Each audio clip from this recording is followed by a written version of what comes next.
So a friend sent me some pretty disappointing research from the New Street Consulting Group, which showed that women working in executive positions in FTSE 100 companies are getting paid 40% less than their male counterparts. So while the men are taking home 2.5 million a year, the women are taking home 1.5 million a year. And no, obviously that's not a shabby salary, but the point is there is a massive gap there. And if you look across the broader job market, ONS stats from 2020 show that women are still taking home 15.5% on average lower salaries than men across the board.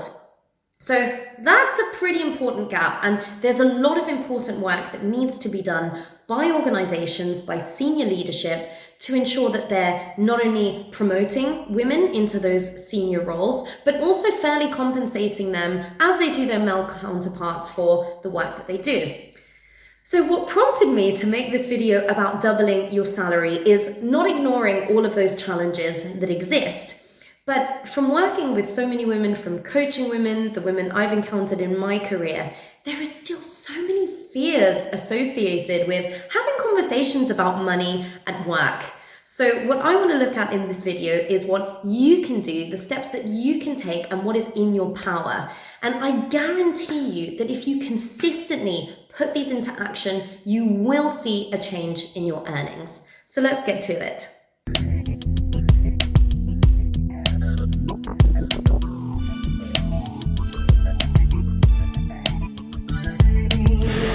Now, I am taking as a number one prerequisite that you are doing a good job, that you are working very hard, making yourself indispensable, not because you're hoarding information, but that you keep adding value to the business. So once you've got that in check, there are still a few strategies that you need to employ to make sure that your work is recognized. Because unfortunately, just working hard is not always recognized by businesses, by managers who are not paying attention. So that's the number one. You've got to be doing a good job. You've got to be valuable to the company. You've got to keep making things and making yourself better.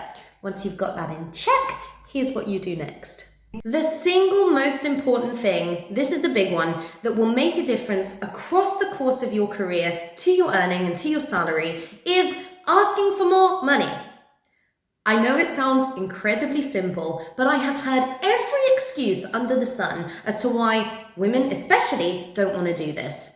It could be that, I'm still quite new in the role. I'll just wait until next year's salary review. I'll just wait until the next opportunity or when I finish this project. And what I want to tell you is that men are not waiting for these next opportunities. Men are going into their one-to-ones talking about how can I earn more money? How can I get to the next stage of your career? So you don't want to find out that you're doing the same job as somebody else for less money, because that is really annoying. Putting this into action will earn you tens of thousands of pounds across the course of your career.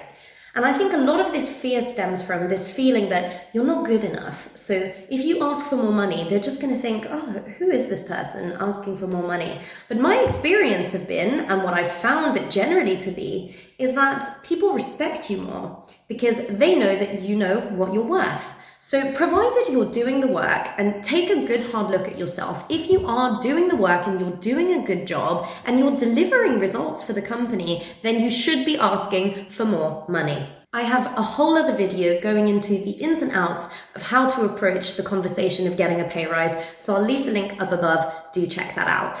My second tip is to actually change roles. Gone are the days where staying in the same company for 25 years would end up being really rewarding. In fact, what you typically see from big job changes can be between 10 to 20% increases from going on to your next role. Compare this to the average annual increase, which is typically no more than 2 to 5% if you're really, really lucky. The stats unfortunately show that being loyal to one company is not going to pay off in the long run. Now, again, I'm not saying you should switch every 6 months because realistically, employers are going to want to see some consistency. But a few strategic changes throughout the course of your career are going to be important. So my advice would be, make sure that you're always staying up to date with the job market. Always look for roles that are slightly above your current level now and look at what kind of qualifications are they requesting, what kind of experience are they requesting, and how can you incorporate that into your current role. So when the time comes to interview somewhere else, which I recommend doing at least once a year or so, just to know what your opportunities are and what your value in the market is, you'll be in a much better position. I know loyalty is really important and a lot of people feel it quite strongly. And it's possible that your company will consistently support your learning and you support their mission, and that's great. But this video is about doubling your salary. So the fastest way you're going to get that is actually strategically changing roles when that time comes, or leveraging some of the external opportunities you have to bump up your salary within your existing role. As always, a staple of these videos, a 10-second dance break.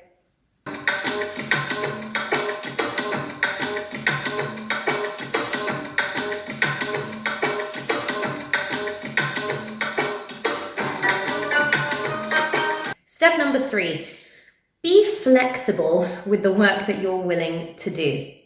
Now, the reason I say this is that certain companies, certain industries will have a pretty set band for what they pay for specific roles.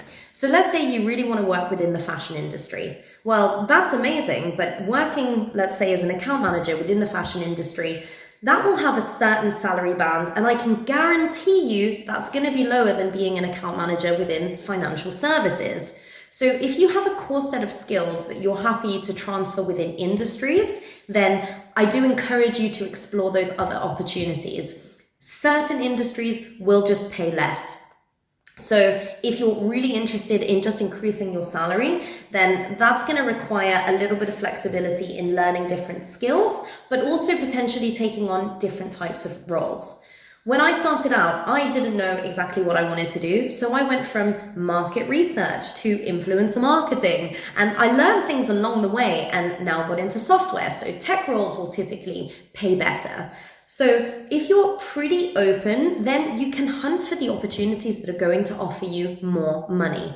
And your best friends to be able to do that are recruiters. So when a recruiter does get in touch, especially for long-term planning, you don't just want to push them away. If they've got something that's maybe relevant, you can tell them you're not looking for something right now, but you might be in future, and this is the kind of salary that you're looking for, and these are the kind of roles. Because they will talk maybe to other people in the business, and they might come back to you 6 months down the line with an opportunity that's going to be a better fit. But if you're solely focused on one industry or one specific company and one very specific career path, then you won't always have the same opportunities to increase your salary depending on the industry. So they're my 3 big tips. If you want to increase your salary, you've got to ask for more money. Where you are, negotiate when you're going on to your next role. Always negotiate. Typically, women don't do this when they get their first role change, so make sure you get that done. Then you want to be changing. I would say every couple of years is the average. So when you're around that mark, recruiters and hiring managers won't look that negatively at your CV because you've been jumping around. And then the next one is to be flexible with the kind of roles that you find. Those are the 3 big tips. Now, I'm going to caveat this whole video with, yes, money is incredibly important. And yes, if you're interested in getting yourself to a point of financial independence and you know what number you're aiming for, then amazing. What I think is also important to consider is what your work-life balance looks like and how happy you are with that role. So research shows that for the UK, happiness can be correlated with salary. So your happiness does increase as you earn more, but that only increases up to the point where you're earning around 60k a year. After that point, your happiness is pretty static. The more money that you earn, probably because you have to work harder and you have to work longer hours, and maybe there's more stress associated to your role. And it peaks again when you start earning in the millions, which is great. If that's the goal that you go after, then laser focus on that. But if they're not your financial goals for life, then you might want to think about, do you want to be that flexible with what you want to do? Do you want to make earning money the sole focus? Because what are you then going to do with that money? Say you're earning a lot, but you're not actually doing something that you really care about. So the question that I would pose to you is, if you are much happier doing a role with a mission that you believe in and you can cover everything that you need and you feel fulfilled and you feel like you're learning and you feel that you're valued, then money is not the only source of success and you do not have to be aiming to always increase your salary. I think if you're doing a job, make sure you're getting paid evenly and that it's equal across the board. So don't end up underpaid for the work that you do and undervalued. But if you feel valued, then money shouldn't be the only thing that you are gunning for. So I really hope that following this video, you will go smash it at work, ask for more money, and get yourself the pay that you deserve. I'm really passionate about this subject. So if you have any questions, you'd like some coaching, please do get in touch. Leave a comment down below. My name is Eva Evangelou. I'm a career coach and customer success director, and I'm passionate about helping people find meaningful careers. So if you enjoyed this video, subscribe and hit the bell for new videos every Friday that are career related, and leave a comment down below. Let me know your thoughts. Let me know what your experiences are. Thanks so much for watching.